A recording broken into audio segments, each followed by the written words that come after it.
You're listening to the Pump Take Hockey Show with Lucas Tanner and Alex Hobson.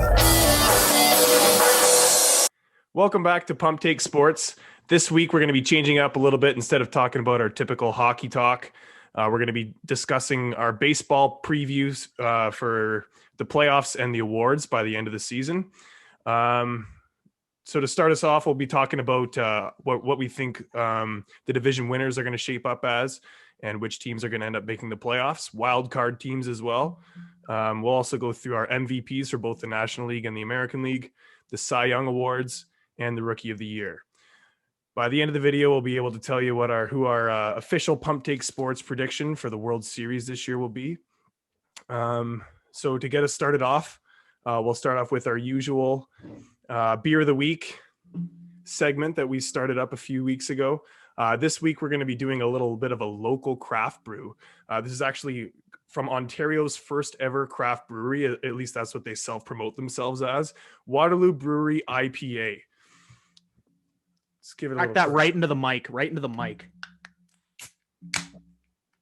It's everybody's favorite sound. I also have one of these glasses that I can pour it into. You've one up to me. I'm going straight out of the can. Pour the bore, baby.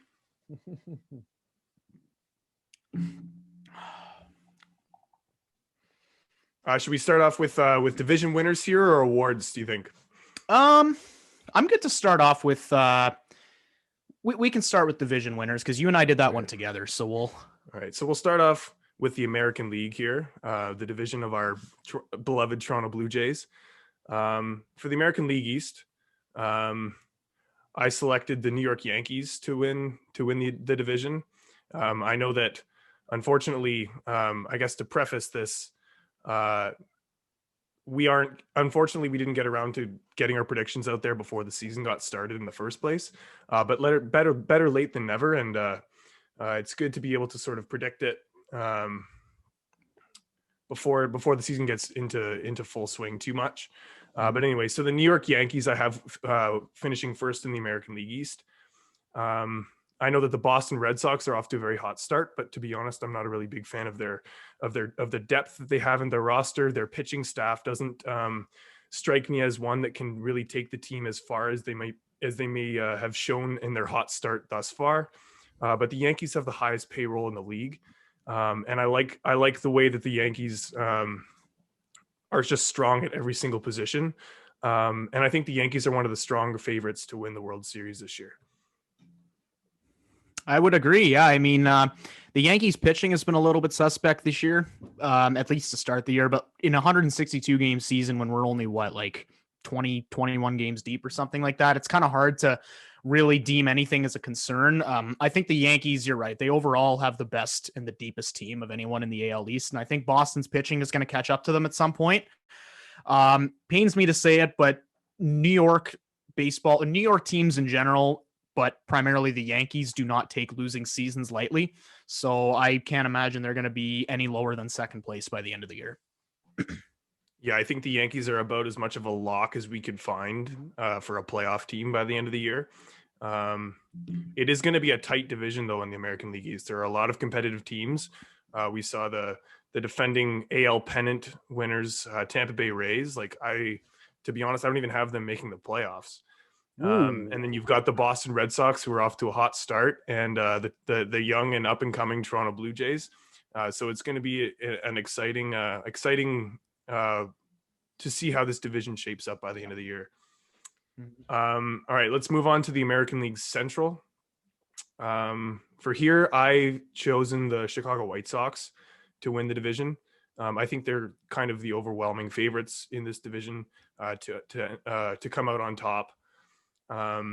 Chicago, it wasn't that long ago that the White Sox were one of the weaker teams in the league, but they've rebuilt very nicely. They've got a solid ace in Lucas Giolito and the reigning MVP in Jose Abreu. Mm-hmm. So I like the outlook for the White Sox this year. Yeah, I think the White Sox also have some pitching depth that we may not have picked out in years prior. But just a couple days ago, we saw Carlos Rodon pitch a no-hitter.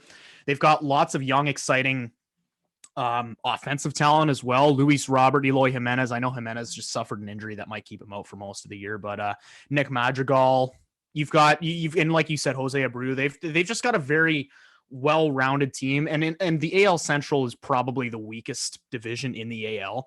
I mean, Kansas City's in first place right now as of the time of this recording. I can't see Kansas City finishing first in the division. So overall, I think it's Chicago's to lose for sure. Yeah, I think that was one of the easier choices of all of them, looking through the divisions, and the ones that I think the White Sox definitely have the easiest path to the title for the AL Central anyway. Mm-hmm. All right, the AL West, we'll move on to there. This is another interesting one. We've seen strong teams out of Houston, but I have in recent years anyway, but I have the LA Angels coming out on top in this division, and I think because I think that the Angels, with the roster that they've put together, I think they're due for a little bit of playoff success. Mike Trout is getting to the point of his career where he needs to start winning, and I think in baseball it's a little bit tougher for individuals to sort of put their team on their back, because it's a very it's a sport that kind of requires a lot of different pieces all acting together separately.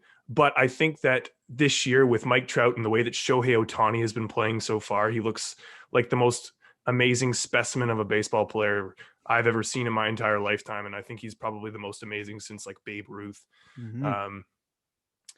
And they've also got other good players, like Anthony Rendon and stuff like that. So they've got good depth as well to go along with those two superstars that they have headlining their roster. And I'm picking this to be the year that the LA Angels finally break out a little bit and win the AL West. Fair point.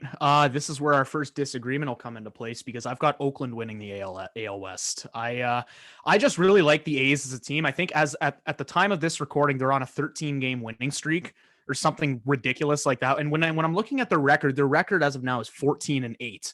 So that means that they were 1-8, and then they came all the way back and clawed back, and now they're leading the AL West. And the AL West is a very, very weird division in the sense that I could pretty much see any of the teams in that division winning finishing atop the division, except for Texas. I don't think Texas will be doing anything, but any variation of Oakland, Angels, the Astros, or Seattle, even, who knows? I've seen crazier shit happen. So I do think that the Angels are going to have a better season this year. I'm not their pitching doesn't do enough for me to really warrant them finishing in first place in the AL West. That's why I've got Oakland at the top, but I think it's anyone's division to take. But my decision came down to Oakland. Yeah, that's certainly their one biggest weakness in the Angels roster is definitely their pitching depth. However, I still strongly stand by the fact that I think that the Angels' powerhouse offense is going to be enough to sort of be able to get them over the top. How far that's going to take them in the playoffs is up in the air, because we haven't really seen playoff Mike Trout for an extended period of time thus far throughout his career. So it's going to be interesting to see that. Hopefully they can pull it off this year. All right, so let's move on to AL wildcards now. The two teams that we think are going to squeak in. Now, mind you, I did write out these lists before a couple weeks ago, like before the season got really started. However, I still stand by them because I think that some injury woes are going to turn around a little bit. But my two AL wildcards are the Toronto Blue Jays and the Houston Astros. Nice. Obviously, as a Jays fan, that may seem biased, but it's not an unpopular opinion that the Blue Jays are going to have are going to be able to squeeze into the playoffs this year. A lot of people have put them there, and it was tough to put them over the Tampa Bay Rays too, because they're the reigning pennant champions of the American League. But I think that the Jays, especially with the way thus far, they've had some injury woes, as I mentioned before, but the way that guys like Vladdy's really breaking out this year, and Bo Bichette has gotten off to a solid start as well. If they can get some of those young guys to really have a bit of a breakout season this year, the Toronto Blue Jays are going to be unstoppable. They have one of the deepest and most terrifying batting orders that you will ever see in the entire league. Mm-hmm. When it comes to young talent and power and just threats from 1 to 9. Depth at just about every position. And hopefully Hyunjin Ryu's hamstring injury that he just left the game with today isn't too serious. Because he's their ace and they're going to rely on him a lot to sort of anchor that pitching rotation as well. But Steven Matz is leading the American League in wins right now. And the Jays, I think that if the Jays can sort of get healthier, because unfortunately they haven't gotten off to a good start in terms of health anyway. I think that they can sneak into that wild card spot in the American League. Yeah. So you think that was a hot take? Here are my 2 picks for the AL wild card. I think the 2 wild card spots are going to go to the Jays and the Rays. Tampa Bay, man, I don't know what it is about them. They lost Blake Snell this year. They lost Charlie Morton, but they still find ways to be annoying and never go the fuck away. So I think the AL East is the best division in the AL by far. And I do think Toronto is going to be one of the wild card teams, but I see the Rays finishing higher than the Astros. I think with this being the first full MLB season since the Astros cheating scandal was kind of uncovered, and the fact that now they're going to be playing in front of fans, I think the Astros are going to have a bit of a hangover year. And you could make the argument that last year was their hangover year. But now I think now that they're in front of fans, I don't think the league's forgotten about the whole cheating scandal and everything. I don't think they're making the playoffs this year. Tampa Bay they strike me as a team that won't go away. And they've come that close to winning the World Series. So I think they're going to make the playoffs once again. And I think there's also Wander Franco. He's one of the top prospects. I think he might actually be the top prospect, MLB's top prospect right now. And Tampa Bay's still waiting to bring him into the lineup. So I think they've got another gear. They've still got another gear to take. And yeah, like I said, AL East is definitely the most impressive, in my opinion, out of all the AL divisions. So yeah, I wouldn't surprise me at all to see New York, Toronto, and Tampa Bay all in the playoffs. Yeah, I agree with that take as well. I was strongly considering putting Tampa in as well, but I just, when it comes to the Astros, as much as it pains me to say it, they're still a very good team and they know how to win. Maybe they only know how to win when they're cheating, but well, I guess we'll see throughout the rest of this season. Keep an eye on those garbage cans, MLB. But yeah, I still think that the Houston Astros have what it takes to be able to squeeze into that second wild card spot, but I don't expect them to get anywhere beyond that first wild card game because moving on to the playoff bracket now for the American League, I have the Toronto Blue Jays winning that wild card game against the Houston Astros to go on and play the number 1 seed New York Yankees in the first round. What a fantastic playoff series that would be, eh? Oh man, to see the Toronto Blue Jays play the New York Yankees. That would be incredible. That would just be so exciting to watch. I really hope it happens. And in the other American League division series we have here, I have the Chicago White Sox playing the LA Angels. I have the Angels coming out on top of that. I think the Angels, like I said, are going to go on a bit of a run this year because I think they're due. I know that their pitching staff depth isn't exactly what maybe it should be in terms of a team that might be able to get to the ALCS by the end of the season, but they can work on that and develop some guys, trade for some guys, hopefully to fill out that rotation. But I still think that the Angels offense is powerful enough. One of the better offenses in the league for sure. And in the Yankees and Jays series, I have the Yankees coming out on top there. Understandable. Yeah, I think it would be a nice little Cinderella run for the Jays to get to the ALDS this year, but I don't think they're going to get any farther than that, especially when they face the roster that the New York Yankees have compiled. It's just too much for them for their young, inexperienced roster to handle. Yep, I agree. So then in the ALCS, that leaves the Yankees and the Angels. And this is where the Cinderella run from Mike Trout and the Angels comes to an end. I think the Yankees are going to go to the World Series. They just have a much stronger pitching rotation. And ultimately that's going to be the difference maker, I think, between them in that series. Let the record show that despite the pump take guys predicting the Yankees going to the World Series, nothing would make us happier than to see the Yankees fail this year. Oh, absolutely. I feel like I should. Don't get me wrong. I wanted to make that. Yeah, I'm not rooting for the Yankees. I hope I'm wrong, but I just have to predict what I think is actually going to happen. Put the bias aside. If it came down to what we wanted to happen, we'd have the Jays and the Padres in the World Series this year. Oh, absolutely. Yeah. Oh, wouldn't that be a series? All right. So should we move on to the National League now? I agree. Yes. Let's do that. All right. So in the National League East, My pick for the division winner in the National League East was the Atlanta Braves. The Atlanta Braves have been one of the better teams in baseball for the past few years, with the reigning NL MVP in Freddie Freeman, and a little potential contender for the MVP this year, Ronald Acuna Jr., Ozzie Albies, Marcell Ozuna, Max Fried, and Charlie Morton in their pitching rotation. I love the roster for the Braves, and I think they have they're strong at each position, and I think they could go really deep.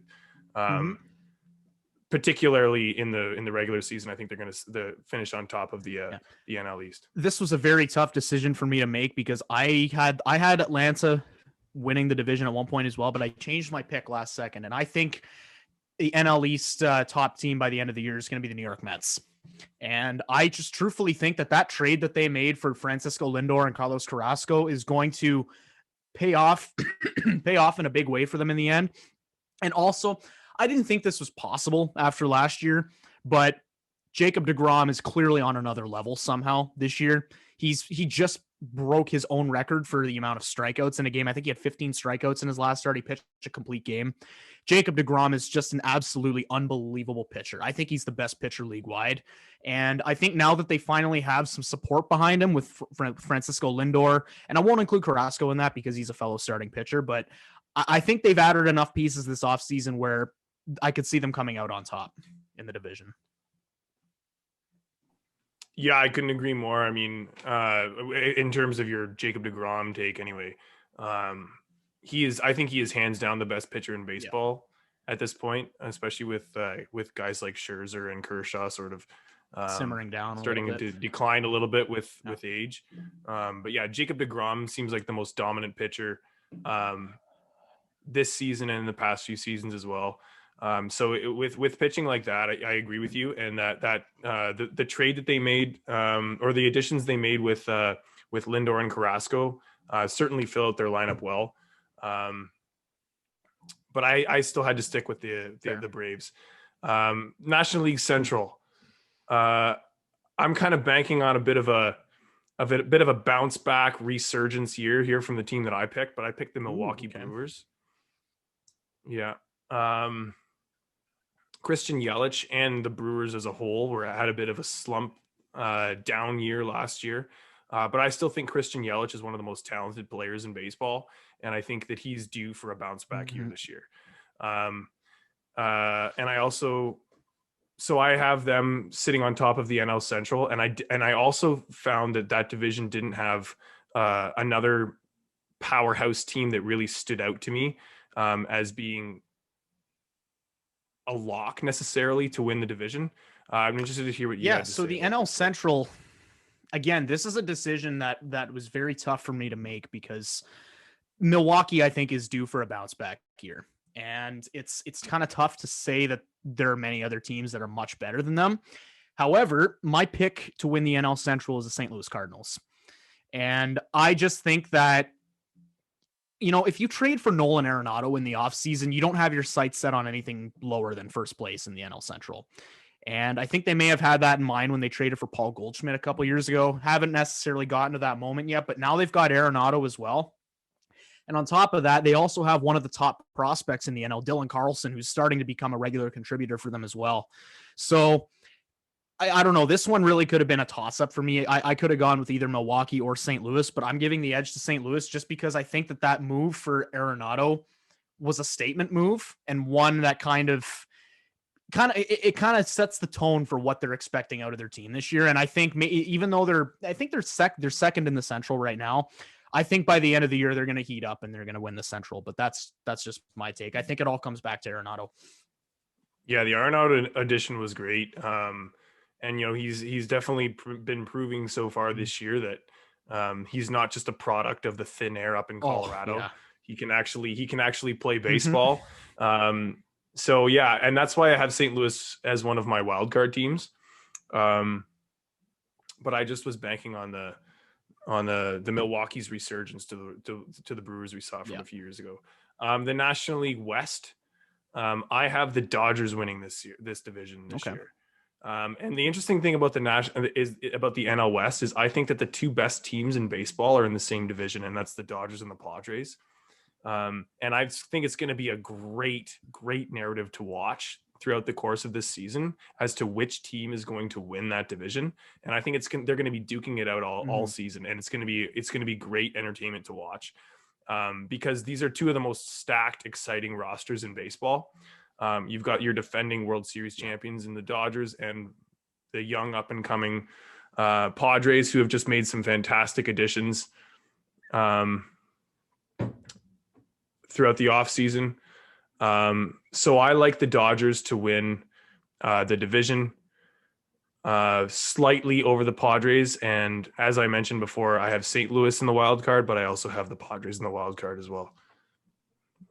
Who'd you have in the West?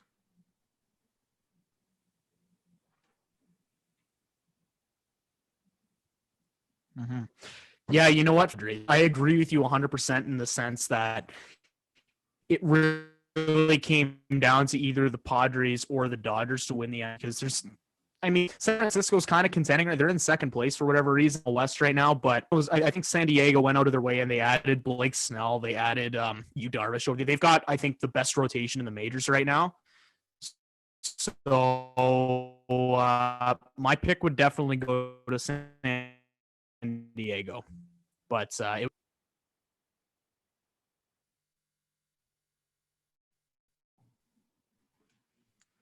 you're just cutting out a little bit there, but yeah, I agree. The Darvish and Snell additions were huge for the Padres because I think they have a fantastic. I think they have a fantastic batting order, but at the same time, they really need to kind of like fill out their pitching rotation a little bit. Mm-hmm. Okay, so let's move on to the playoff bracket now. I've got the Padres and St. Louis in the wild card game, but as I mentioned before, I think the Padres are the second best team in baseball. So I think they easily come out on top there. I hope anyway, just for the narrative for the rest of the playoffs that I have here. So I have the Padres winning that game to go on and play the number 1 seed Dodgers in the first round. What a series that'll be. And on the other side of the bracket, I have the Braves playing the Brewers. So to start off, I have the Braves beating the Brewers because, as I mentioned, I think Atlanta's roster is one of the better ones in the National League, and I think they're very strong at all positions and have some of the most dynamic offensive players in the league. Milwaukee is going to be. I'm banking on them having a bit of a resurgence this season, but I just don't think their roster stacks up necessarily to the Braves. So I have the Braves moving on, and in the LA and San Diego series, I have a big upset here. I have the San Diego Padres beating out the defending champions in the first round in the NLDS this season to go on and play the Braves in the NLCS. Yeah, I mean, I don't disagree with that. I know you and I pretty much we may have different picks as to who how the playoff bracket shapes out, but I think you and I have the same prediction in the end as to who's winning the World Series. I truthfully think it's completely fucked up that we're going to see one of LA or San Diego eliminated in the ALDS, because there's no other way around that at this point. They're the two best teams in the NL and they're in the same division. So yeah, one of them is bound to be the number 1 seed, and the other one is just going to be the wild card. Unless there's some crazy upset in the wild card and like, I don't know, like like Milwaukee or something beats them, or either way, it's Well, that's the thing about the wild card, is that it's one game, so anything can happen.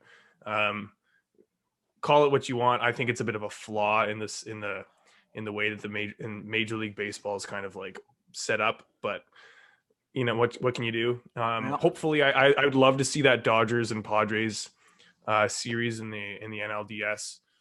That would make for great baseball. I think it'll be a great series I've seen in years going up against each other. And they're sure to be arch rivals by the end of this season as well.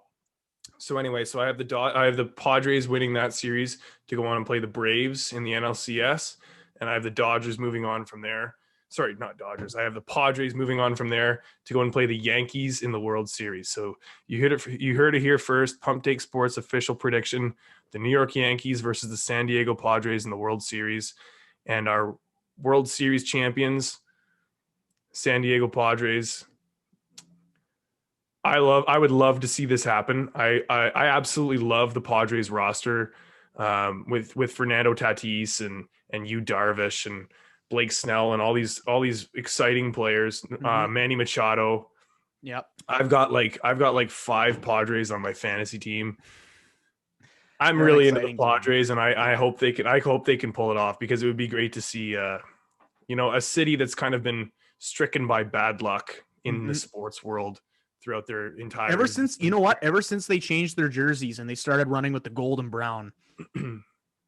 Yeah. Ever since they changed their jerseys, I think there's just been a different aura around them. I love their new color scheme. I think it's very unique, and it's very theirs, Yeah. Before, when they were just like blue and white, it's like, all right, there's so many teams that are blue and white. Exactly. Go back to your like yellow and gold and brown jerseys. That was your look, right? Yeah. Yeah. Right on. Yeah, I've got nothing to say to disagree there. I think the Padres are winning the World Series as well. So that's makes that our official prediction. Yeah, you would love to see it, because for a city that just lost their football team, the Chargers to LA, you'd like to see for their sake, you'd like to see the Padres beat the Dodgers in the first round to get them back a little bit for stealing their team, and then move on and go all the way and win the World Series. But I think that's I hope it can happen. Fingers crossed. One point to mention, just looking at like the divisions this year, and since we already made all our predictions on who's going to win each division, there really isn't a single runaway team this year. The best team in the majors so far is the Dodgers, and their record's only 15-6. Like 15-6 is a good record, don't get me wrong, but there's no team that's really running away against their division. Like everything else, I'm going to go off and list all the records from the top divisions here, and it's all pretty even. Boston's record, they're atop the AL East, 14-9. Kansas City, they're 13-7. Oakland is 14-8. New York, the Mets in the NL East, they're 9-8. Milwaukee's 12-8 in the NL Central, and then you've got the Dodgers, like I just listed, 15-6. Like there aren't really. I mean, obviously it's 1 month into the season, so it's kind of hard to, I guess, deem any team like out of the race. But like even the bad teams are kind of they're getting their money's worth this year. They're putting up an effort. So yeah, it's interesting to see the storylines kind of take shape for this season and see how they kind of pan out for the rest of the year. Yeah. All right, so let's go on to our big 3 awards here: MVP, Cy Young, and Rookie of the Year. My American League, we'll start with Rookie of the Year. Okay. And we'll end off with the MVP picks. My pick for the American League Rookie of the Year is Randy Arozarena of the Tampa Bay Rays. He hasn't gotten off to a great start this season so far, but his playoff run last year with the Rays was record setting and one of the most unbelievable things I've seen in a long time in baseball. He set MLB postseason records with 10 home runs, 29 hits, and 64 total bases. So Randy Arozarena has shown that he has the ability to take his game to the next level, and I hope that he can kind of find that spark that he had last year's playoffs. Because if he can do it, then I think the Rookie of the Year is his to lose. Mm-hmm. It's funny because we both have our AL Rookie of the Year on the Rays, but we've got different picks. Just kind of funny because the Rays have a couple of different contenders. My pick for AL Rookie of the Year, and this might age horribly just because they haven't called them up yet, but when they do, and if they do, which I don't know why they wouldn't this year, I think the AL Rookie of the Year is Wander Franco. He is the top prospect in Major League Baseball as of now, if my calculations are correct. And the way I say, he's a switch hitting catcher. He's one of those, I don't know if I'd call him a 5-tool player, but he's got the speed. He's got the switch hitting ability. He's good defensively. He kind of strikes me a bit as like an AL version of Fernando Tatis. And I don't know when the Rays plan to call him up. I know I'm thinking maybe they're battling the same dilemma that the Jays did with Vladdy Jr. in 2019, where there's the whole service time bullshit where if they call him up, they might burn a year. But I think at some point this year, they're going to call up Wander Franco. And I think when they do, he is going to be, it kind of plays into my prediction of the Rays making the wild card game. I think he's going to be a big part of the Rays' success this year. So I've got him winning Rookie of the Year. It's interesting. Right? We both picked different players on the same team. It'll be hopefully they do call him up because I'd love to see what Wander Franco can do because he seems like he's extremely dynamic and he's going to be a fun player to watch for sure. So we'll go to my National League Rookie of the Year now. So my pick was Ke'Bryan Hayes. Is that how you say his name? Ke'Bryan, I think. There's Ke'Bryan an emphasis Hayes. on the key part. Ke'Bryan. I didn't know if it was like K Bryan or Ke'Bryan or. I definitely don't think it was ever Ke'Bryan. But Ke'Bryan, yeah, Ke'Bryan is the way to pronounce it. Okay. So my pick is Ke'Bryan Hayes. Last season he played 24 games, which maintains his eligibility for the Rookie of the Year this year. But last year he still finished 6th in Rookie of the Year voting, despite only playing 24 games. He hit 376 with 5 home runs, and he had a 1.124 OPS, which are outstanding numbers. And he showed that he has oodles of potential. That if he can tap into that again this season, then I think he is the heavy favorite, I think, to win this award, especially considering the fact that he was 6th in voting last year and is still eligible once again this year. Whether or not you agree with that, the rule that players are allowed to maintain their eligibility after playing 24 games, that's up to you to decide as the viewer. But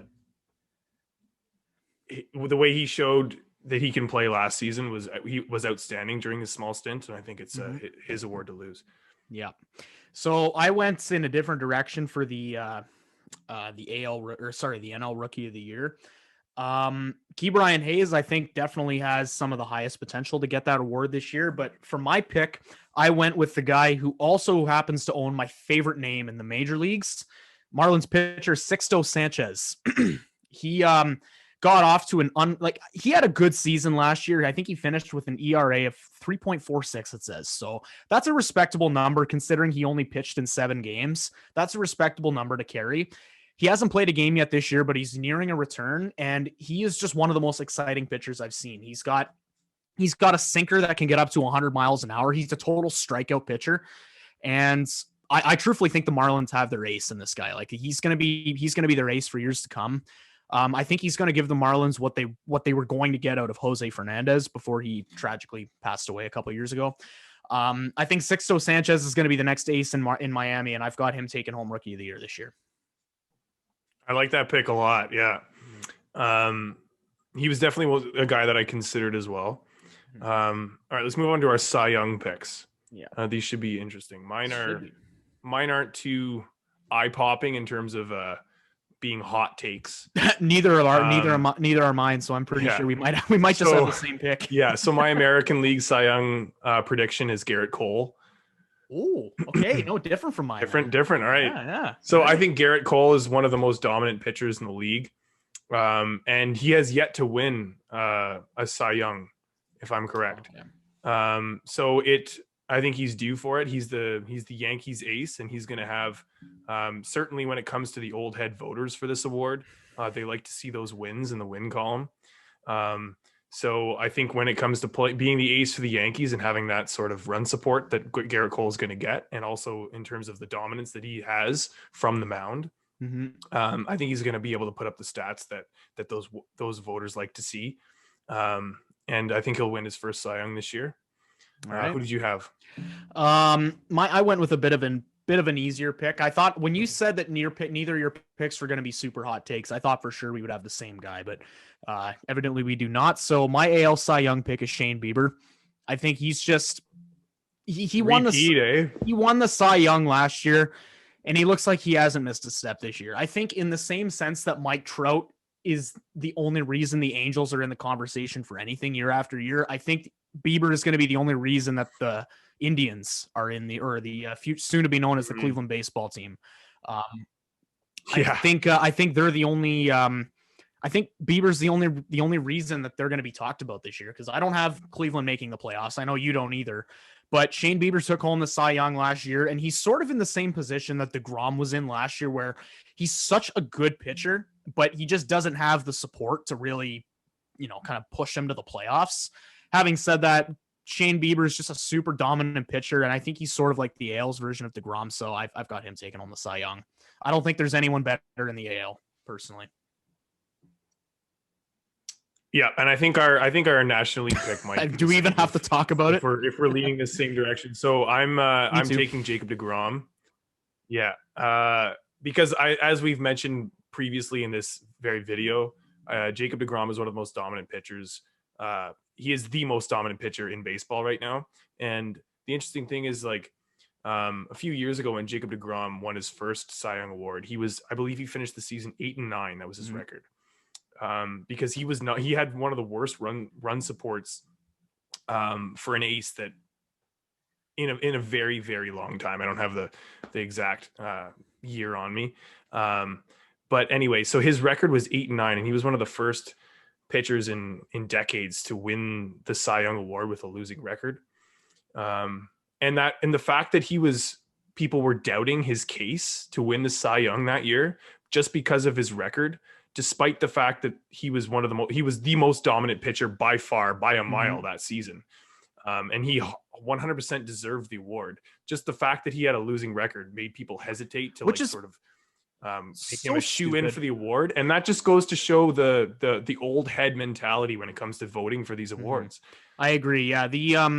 I think anybody that uses the win-loss record as a way to judge how good a player is, or how good a pitcher is, I should say, you shouldn't be in charge of voting of who the best pitcher is, because DeGrom's a perfect example of that. You know, could you imagine DeGrom if he had the Dodgers team behind him or the Padres team behind him? He might go down as one of the best pitchers in league history ever. Like, and you know what? I'm certain he'll be a Hall of Famer for sure. And he's still going to be talked about as one of the best pitchers in the league for sure for the rest of his career. But the fact that he plays for the Mets and he hasn't never really had that support behind him until this year, I mean, it's unfortunate, but it just goes to show how flawed of a stat the win-loss record is. Absolutely. It's the same thing with goalies in hockey. You know, like, it's just you're judging one individual player on the success of an entire team, and there's just so many other factors that go into that have no like those individual players have no impact. Yeah, and right? I think in terms of run support or in hockey goal support, stuff like that, like you like goalies or pitchers just have no impact on that at all. And Jacob DeGrom that season, he was playing on the Mets, who were kind of putrid. But every other stat that he had was off the charts best in the league.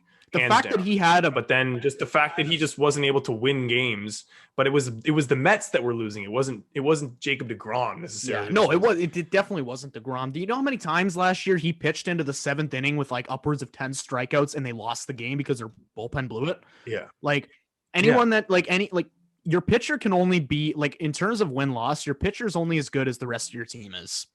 And if the amount of no decisions that Shane Bieber had, that Jacob DeGrom had, just because of the amount of games where he pitched and he kept the runs down to 0 or 1 run and then the bullpen blew it. Like, yeah, you should never be using win-loss to determine how good a pitcher is. So yeah, you can pitch a shutout, but if the rest of your team doesn't put up any runs, then there's nothing you can do about that. You're just not going to get the win. You're going to get no decision. Yeah. Anyways, let's move on to our MVP predictions here to finish off our MLB preview here. I'm going to start with my National League MVP this time. I'm going to switch it up a little bit with the leagues. Okay. My pick for the National League MVP is Ronald Acuna Jr. Originally, I was kind of thinking I was leaning Tatis. Like, when I was first putting together this list a couple weeks ago, I was leaning Tatis. But I cheated a little bit and I changed it because the start to this season that Ronald Acuna Jr. has gotten off to has been outstanding. Yeah. He's got like 7 home runs already. And he's batting over 400, I believe. So he's off to a very hot start. And I think that he's going to be the second MVP in a row from the Atlanta Braves, following up from Freddie Freeman's year last year. Because I just think when it came to the National League MVP, I think it always came down to like 3 players: Juan Soto, Fernando Tatis, and Ronald Acuna Jr. Yeah. Those are 3 of the most exciting young players in the league. But I just think Acuna has kind of set himself apart early on in this season. And I think he can kind of carry it on. Yeah. So I'm in the same boat as you in the sense that when I was thinking about who I would deem the MVP for the NL this year, I had Fernando Tatis as well. Only difference between us is I'm still voting for Tatis for MVP this year. There is not a more exciting player in baseball, in my opinion. I mean, and I know that how marketable the guy is doesn't really play into how they get voted in terms of being the MVP, but I think Fernando Tatis just has that aura around him where he's just super exciting. He knows when to pimp and he knows when to keep he knows when to keep the energy level down.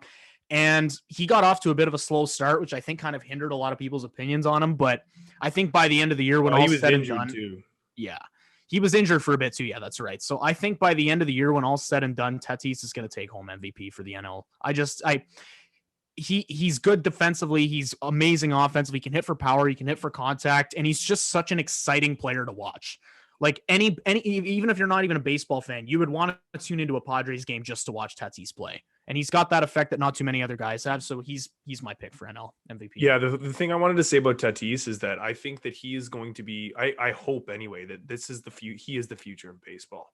Mm-hmm. What he has brought to baseball and the excitement that he has brought along with him and the way he acts and the way he celebrates and the way he just carries himself as a baseball player is going to be so critical to the future popularity and success of baseball as a sport.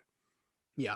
And it's so important that Major League Baseball leans into that and markets that as the future instead of listening to all of the old head fans that don't like it when players kind of like celebrate as they run around the bases. Yeah. Treat baseball like work. Yeah, but that's the old head take, but that's not what young people want. And young people are the future of baseball. And there's the reality is that baseball is kind of like struggling to get young people to become interested in the sport. So guys like Tatis and the way he carries himself and the way he acts and just the type of player that he is should be very heavily marketed by the Major League Baseball in order to be able to sort of get those young fans interested in the sport. Yeah.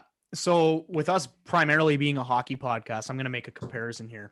What I like to compare Tatis to is the whole Crosby versus Ovechkin beef from let's say it's the year 2010, because at this point, the NHL now belongs to like Connor McDavid, Austin Matthews, Nathan McKinnon, guys like that.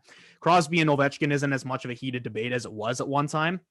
The way I see it, I compare Tatis to Ovechkin and I compare Mike Trout to Sidney Crosby, because while you can make the argument and you should, I don't think it's out of line to say that Mike Trout's the best player in baseball today.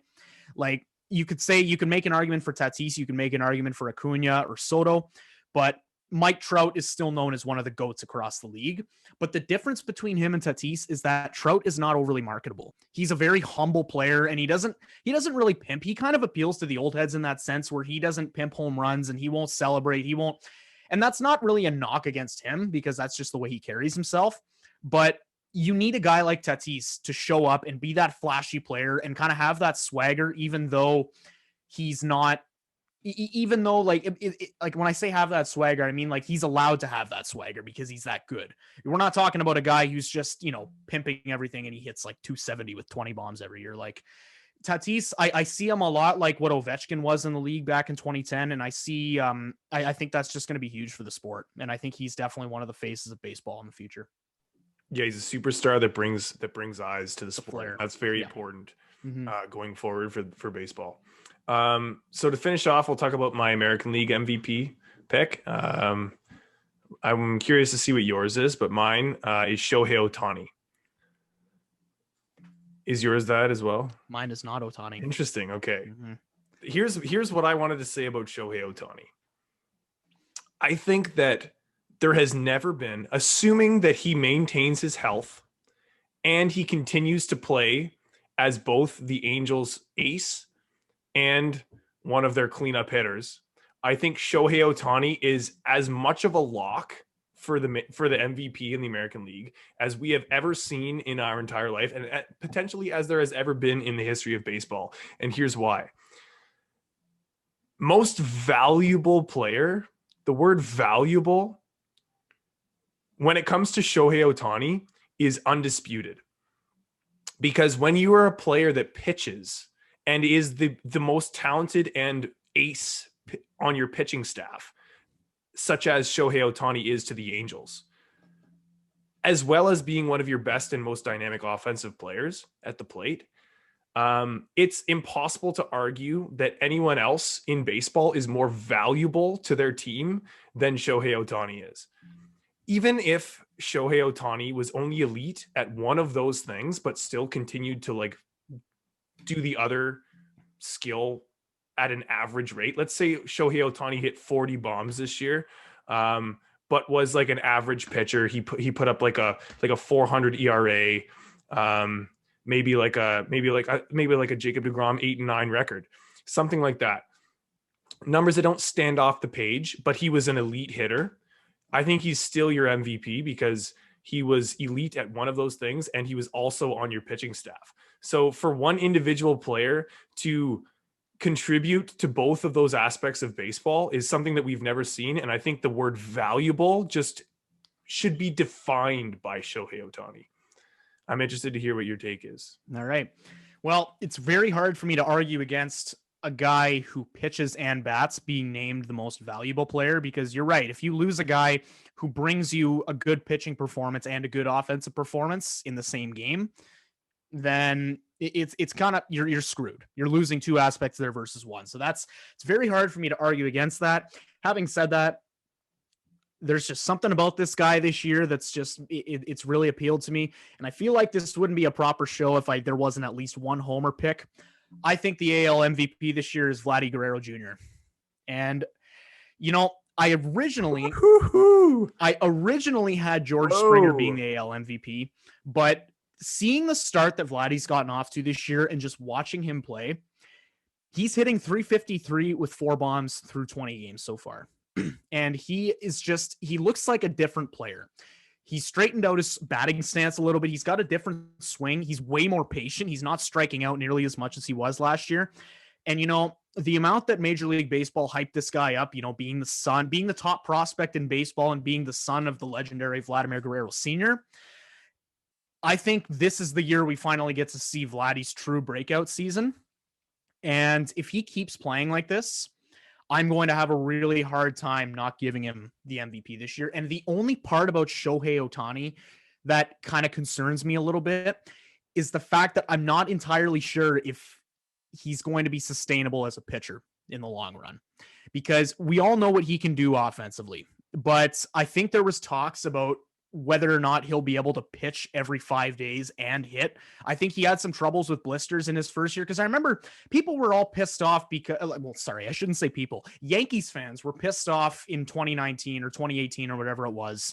It was 2018, my bad, when Miguel Andujar was snubbed of Rookie of the Year from Shohei Ohtani. And to people, they had very similar offensive stats, but then to people, and like I said, I shouldn't say people, I should say Yankees fans.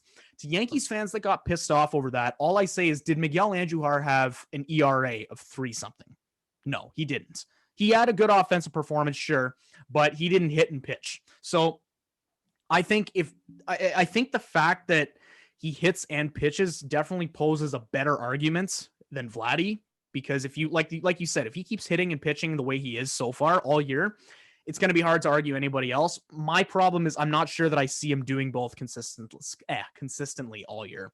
Yeah, that is my biggest concern as well. And that's why I did say that if he continues to play the role that he has in the two-way player position for the Angels, I know that is kind of been up in the air, and it has been thus far throughout his career, when it comes to, injury concerns and things like that, because it does take a toll on a player to do both of those things as well as Ohtani does. But so far he has been succeeding at it. And if the Angels decide to continue with it, I think I said, I think just by definition, let's say Shohei Ohtani plays the rest of his career as a two-way player, as an elite two-way player on both facets, he'll go down as go down as the best player in history. Yeah, by definition, the MVP should be given to him every single season. Yeah. If you're talking most valuable player, by definition, the MVP should be given to Shohei Ohtani every single season of his entire career. I think, but it's all going to come down to. let me say about your take for Vladdy winning. I sure hope you're right, because that would be fantastic to see that. I know there's been some concerns about Vladdy's ability to reach his potential that he had as an international free agent. But I think that this year so far, he's really started to break out, and I hope you're right, because it would be fantastic to see Vladdy reach that level. Anyway, so let's move on here. Recap. We've got this San Diego Padres winning the World Series. I have Shohei Ohtani as my AL MVP.